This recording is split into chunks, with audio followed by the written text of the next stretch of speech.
Episode 11 किसे चुनेगी Dimple.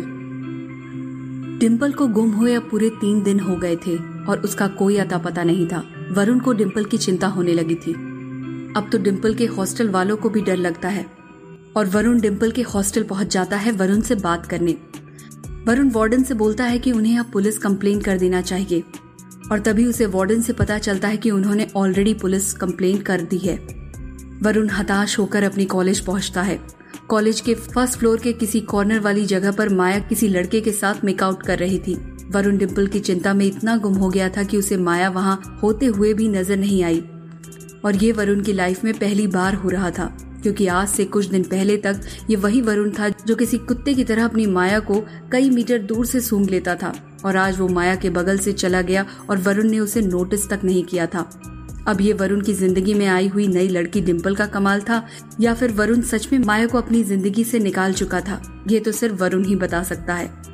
Varun class में पहुंच जाता है। वरुण का चेहरा देखकर ऋषि को ये साफ साफ पता चलता है कि उसे किसी चीज के टेंशन हो रही है, पर वो वरुण से पूछे कैसे, यह उसे समझ नहीं आ रहा था। क्लास में सभी बच्चे लवली फैशन शो कंपटीशन में सेलेक्ट होने के लिए जमकर तैयारी कर रहे थे।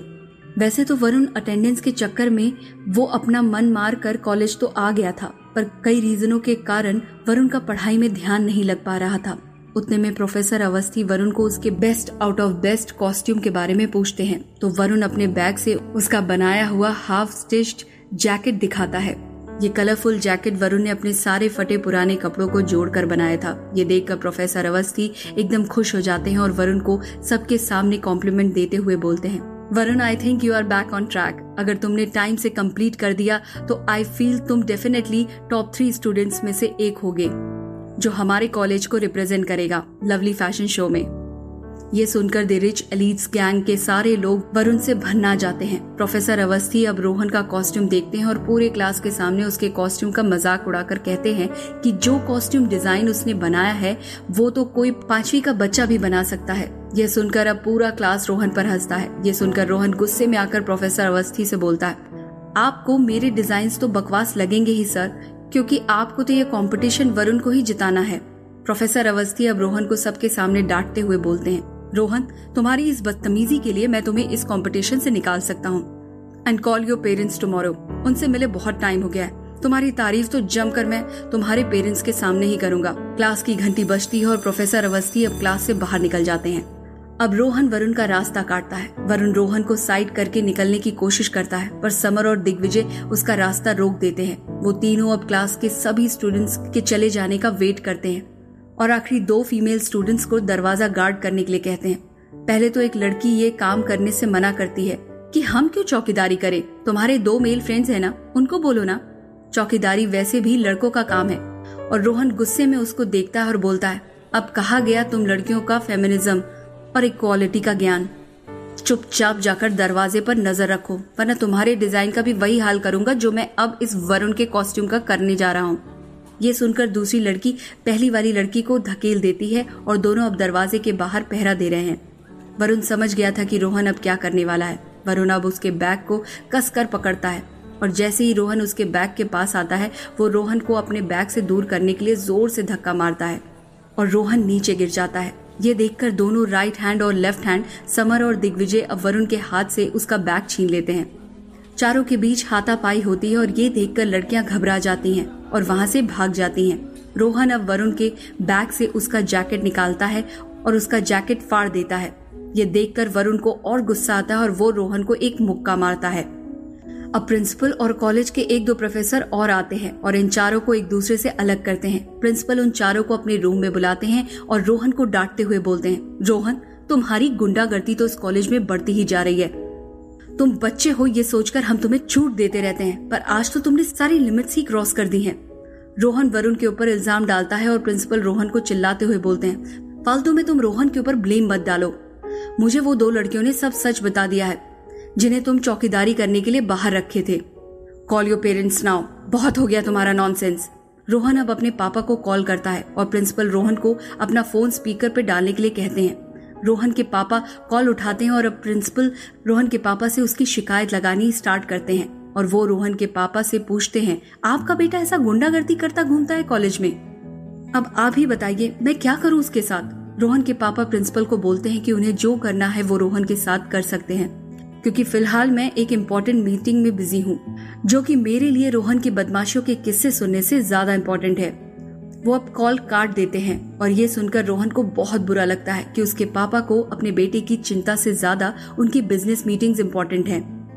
रोहन के पापा कभी उसके लिए टाइम नहीं निकाल पाते थे, और जब भी उन्होंने रोहन के साथ क्वालिटी टाइम स्पेंड किया भी तो उसमें से वो रोहन की बस बुराइयां ही करते थे अपने रिलेटिव्स के सामने। और शायद पापा के रोहन की लाइफ में गैर मौजूदगी ही सबसे बड़ा रीजन था कि आज रोहन एक रईस बाप का बिगड़ैल बच्चा बन गया था। प्रिंसिपल रोहन को कॉलेज से 1 हफ्ते के लिए सस्पेंड करते हैं। ये बोलकर सब प्रिंसिपल के रूम से बाहर निकल जाते हैं। इस बार रोहन और गैंग वरुण को बिना कोई धमकी दिए वहाँ से चले जाते हैं, और वरुण समझ जाता है कि रोहन को उसके पापा की कही हुई बात ने हर्ट किया है। वरुण अब कॉलेज के गेट पर पहुँचता है तो देखता है कि ड्राइवर एक बड़ी सी स्माइल के साथ वरुण का गेट पर वेट कर रहा है। अब वरुण ने भी अपनी जिंदगी का ये सच मान लिया था कि मिनी और ये ड्राइवर अब इतनी जल्दी उसकी लाइफ से नहीं निकलने वाले थे। वरुण बिना कुछ बोले अपनी गाड़ी में बैठ जाता है। अब ड्राइवर थोड़ा हिचकिचाते हुए वरुण से बोलता है, सर एक्चुअली मेरा हक तो नहीं बनता आपसे पूछने का, पर मैं फिर भी पूछ लेता हूँ, आप कब से संभालने वाले हो सिंघानिया साहब का बिजनेस? क्योंकि जब से वो वेंटिलेटर पे गए हैं ना, काम थोड़ा स्लो चल रहा है। वरुण ड्राइवर से इरिटेट होकर कहता है, तुम ड्राइवर हो ना तो चुपचाप गाड़ी चलाओ, ये औरतों की तरह पंचायती करने की जरूरत नहीं है। ड्राइवर बिना कुछ बोले गाड़ी चलाने लगता है, और अब वरुण को रियलाइज होता है कि उसने ड्राइवर से रूडली बात की है, तो इसलिए वो ड्राइवर के कंधे पर हाथ रखकर उससे माफी मांगता है और उससे थैंक यू बोलता है। उस रात उसकी जान बचाने के लिए ड्राइवर हंसते हुए कहता है, बस क्या सर, आपको सही सलामत रखना ही तो मेरी ड्यूटी है, अब अपना काम करने के लिए क्या थैंक यू और क्या सॉरी। वरुण ड्राइवर से गाड़ी को डिम्पल जहां काम करती है उस पब के बाहर रोकने को बोलता है। वरुण जब मैनेजर से डिम्पल के न्यूज के बारे में जानकारी लेने जाता है तो उसे पता चलता है कि वो जस्ट अभी 5 मिनट पहले आई और उसने बोला कि वो जॉब छोड़ रही है और अपना सैलरी लेकर वो चली गई। ये सुनकर वरुण को सांस में सांस आती है, ये जानकर कि डिम्पल कम से कम सही सलामत तो है। वो मैनेजर से डिम्पल का अता पता पूछता है तो मैनेजर उसे कहता है कि उसे ज्यादा कुछ तो नहीं पता, बस मैंने उसे यहाँ से निकलने के बाद सीधा उस ड्रीम मॉल में जाते हुए देखा। वरुण मैनेजर को खुशी में 2000 का नोट देता है और तुरंत ड्रीम मॉल में आ जाता है। वरुण पहले पूरा ग्राउंड फ्लोर चेक करता है पर उसे वहां डिम्पल नहीं दिखती। वहीं दूसरी तरफ डिम्पल एक आदमी के साथ KFC में बैठी हुई थी। डिम्पल के चेहरे पर एक फेक स्माइल देखकर ऐसा लग रहा था कि उसे इस आदमी से मिलने में कोई इंटरेस्ट नहीं था, पर फिर भी शायद किसी दबाव के कारण उसे यहाँ पर आना पड़ा। वो आदमी एकदम सरल और सुशील दिख रहा था और उसे देखकर ऐसा लग रहा था कि उसकी उम्र 30 वर्ष के ऊपर होगी। अब आप सोच रहे होंगी कि ये आदमी कौन है और डिम्पल के साथ क्या कर रहा है, तो मैं आपको बता दूं कि डिम्पल के पापा ऑलरेडी मुंबई तो पहुंच चुके थे और मुंबई पहुंचने के बाद उन्हें ज्यादा टाइम नहीं लगा डिम्पल को ढूंढने में। वो ही गांव से विशाल को अपने साथ लाए थे ताकि डिम्पल की विशाल के साथ शादी करवाकर वो उसे वापस गांव ले जा सके, क्योंकि गांव में उनकी बहुत ही थू-थू हुई थी। डिम्पल के गांव छोड़कर जाने के बाद विशाल थोड़ा शर्माते हुए पूछता है, डिम्पल जी अगर आपकी इजाजत हो तो क्या मैं आपसे एक प्रश्न पूछ सकता हूँ? इतनी हिंदी शायद हमारे पुरखों ने उनकी जिंदगी में नहीं कही थी जितनी हिंदी इस आदमी ने पिछले 2 मिनट में डिम्पल को बोली थी। डिम्पल अपने चेहरे पर फेक स्माइल रखते हुए बोलती है, जी विशाल जी। डिम्पल के मुंह से जी सुनकर मानो विशाल शर्मा ही गया था और वो शर्माते हुए पूछता है, अगर आपको किसी दिन एक शुभ अवसर मिले किसी चलचित्र के चरित्र का किरदार करने का तो आप किसे चुनेंगी? डिम्पल को पहले तो बहुत टाइम लगता है ये समझने के लिए, पर वो विशाल से कहती है ऐसा कोई कैरेक्टर नहीं जो उसे इतना ज्यादा पसंद हो। अब विशाल डिम्पल के बिना पूछे ही उसे बताता है, पर डिम्पल जी हमें तो ना कुछ कुछ होता है का अमन बनने का अवसर मिले तो मैं अपने जी जान से उस चरित्र में जान डाल दूंगा, क्योंकि 2 प्रेम करने वालों को साथ लाने का सौभाग्य सबको प्राप्त नहीं होता। और हमारी माँ कहती थी कि अगर कोई 2 प्रेम करने वालों को तुम साथ लाओ ना तो उसका आशीर्वाद तुम्हें लगता है। डिम्पल विशाल की रिस्पेक्ट करती थी, पर वो और विशाल को एक साथ अपनी आगे की सारी लाइफ साथ बिताते हुए नहीं देखती थी। उसे बस एक बहाना चाहिए था विशाल के रिश्ते को मना करने का। यहाँ वरुण पूरे मॉल में खोजने के बाद जब वो फूड कोर्ट में आता है तो दूर KFC के रेस्टोरेंट में डिम्पल को एक टेबल पर बैठा हुआ देखता है। वरुण एकदम से डिम्पल को देखकर मुस्कुराने लगता है, पर अचानक उसके चेहरे से हंसी गायब हो जाती है। ये देखकर कि डिम्पल के साथ कि एक लड़का भी बैठा था, वरुण खुद से बात करता है और बोलता है, कहीं ये डिम्पल का बॉयफ्रेंड तो नहीं? नहीं यार वरुण, हर लड़का लड़की जो साथ में खाना खाने बाहर जाते हैं वो बॉयफ्रेंड गर्लफ्रेंड हो, ये जरूरी थोड़ी है। क्या पता वो लड़का उसका दोस्त हो या फिर वो भाई भी तो हो सकता है। पर तू क्यों इतना सोच रहा है?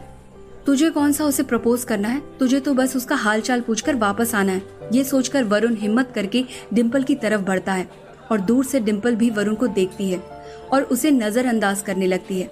अब जैसे ही वरुण डिम्पल के पास आने लगता है, डिम्पल अपनी सीट से उठती है और वरुण के बगल से निकलकर उसे बाहर आने के लिए इशारा करती है। वरुण को कुछ समझ नहीं आ रहा था कि क्या हो रहा है। वरुण और डिम्पल फूड कोर्ट से थोड़ा दूर आते हैं और वरुण डिम्पल का हाथ पकड़ते हुए बोलता है, यार कहाँ गुम हो गई थी तुम? तुम्हें पता है हम सब कितना डर गए थे। मुझे लगा उस रात के बाद तुमने सदमे में खुद को कुछ कर तो नहीं लिया। डिम्पल वरुण का हाथ झटकती है और उसे बोलती है, मैं इतनी भी कमजोर नहीं हुई हूँ, समझे ना मिस्टर वरुण तुम। डिम्पल के मुंह से अपना नाम सुनकर वरुण अपनी सुध-बुध खो रहा था और मन ही मन मुस्कुरा रहा था। डिम्पल चुटकी बजाकर वरुण को अपने ख्याली पुलाव की दुनिया से बाहर लाती है और उसे कहती है, देखो वरुण, दो चीज है। पहली बात ये, उस दिन के बाद से मुझे तुमसे कोई रिश्ता नहीं रखना था, क्योंकि तुम्हारे आदमियों को देखकर मैं एकदम से डर गई थी। क्योंकि कालू मामा कितना भी बड़ा कमीना क्यों ना था, पर तुम लोगों ने उसे मार डाला। वरुण डिम्पल को बीच में टोकते हुए बोलता है, ओ हेलो, मैंने नहीं मारा उस कालू मामा को, वो तो उस मिनी ने मारा था। डिम्पल उसे चिढ़कर बोलती है, पर वो मिनी तो तुम्हें जानती है और तुम्हें बचाने के लिए उसने उन्हें गोली मारी थी ना। डिम्पल को सब याद था कि मिनी वही औरत है जो रेस्टोरेंट पर बैठकर वरुण के साथ खाना खा रही थी। अब वरुण के पास डिम्पल को देने के लिए कोई जवाब नहीं है, क्योंकि कहीं ना कहीं तो वो सच ही कह रही थी। डिम्पल अब वरुण को बोलती है, वरुण दूसरी बात यह है कि उस दिन हॉस्टल में जब कालू मामा के पीछे छुड़ाने के लिए जैसे बिना पूछे तुमने मुझे तुम्हारी हर कही हुई बात में हामी भरने बोली थी, वैसे ही आज मैं तुमसे एक रिक्वेस्ट करती हूँ कि मैं जो भी अंदर कहूंगी तुम्हें बस उसमें हामी भरनी है। वरुण डिम्पल से पूछता है, और इसमें मेरा क्या फायदा होगा? और डिम्पल उसे बोलती है कि तुम जो कहोगे वो मैं करूंगी। वरुण हंसते हुए डिम्पल की ओर देखता है। डिम्पल अब वरुण को आंख दिखाते हुए बोलती है, कुछ ऐसा वैसा नहीं करने वाली मैं, ठीक है ना? कोई इम्पोर्टेंट काम होगा तो बता देना, मैं उसमें तुम्हारी हेल्प कर दूंगी। तभी वरुण को याद आता है कि डिम्पल ने एक लाइव में कहा था कि उसे फैशन करना भी बहुत पसंद है, और जिस तरह से रोहन ने उसके सारे कॉस्ट्यूम फाड़ दिए थे, उसे अकेले वो डिजाइन बनाने में और 7 दिन लग जाएंगे, जो उसके पास था नहीं। वरुण डिम्पल के सामने ये कंडीशन रखता है कि वो वरुण का लवली फैशन शो में कॉस्ट्यूम बनाने में उसकी मदद करेगी, और डिम्पल बिना कुछ बोले उसके इस कंडीशन पर एग्री करती है। अब डिम्पल वापस KFC जाती है और विशाल से बोलती है कि उसे विशाल को एक चीज बोलनी थी बहुत टाइम से, पर उसे समझ नहीं आ रहा था कि वो विशाल से कैसे कहे। विशाल मुस्कुराते हुए डिम्पल को बोलता है, डिम्पल तुम्हें जो कहना है मुझसे बिना झिझक कहो। डिम्पल अब विशाल को थोड़ा हिचकिचाते हुए बोलती है, विशाल जी, अभी आपने बोला था कि अगर किसी दिन आपको एक अवसर मिले तो आप कुछ कुछ होता के अमन का कैरेक्टर प्ले करेंगे और 2 प्यार करने वालों को आप एक करोगे, उसी में आपको खुशी मिलेगी। विशाल मासूमियत में अपना सर हिलाता है। डिम्पल उसे कहती है कि उसे विशाल को किसी से मिलवाना है। अब वरुण डिम्पल के बाजू में आकर खड़ा हो जाता है और वो विशाल से कहती है, विशाल जी, ये मेरा बॉयफ्रेंड है वरुण, और हम दोनों पिछले 3 साल से एक दूसरे से बहुत प्यार करते हैं और एक दूसरे से शादी करना चाहते हैं। डिम्पल को विशाल से पीछा छुड़वाने का इससे अच्छा मौका और कुछ नहीं दिख रहा था। ये सुनकर वरुण और विशाल दोनों शॉक हो जाते हैं। क्या वरुण डिम्पल की इस झूठ में उसका साथ देगा?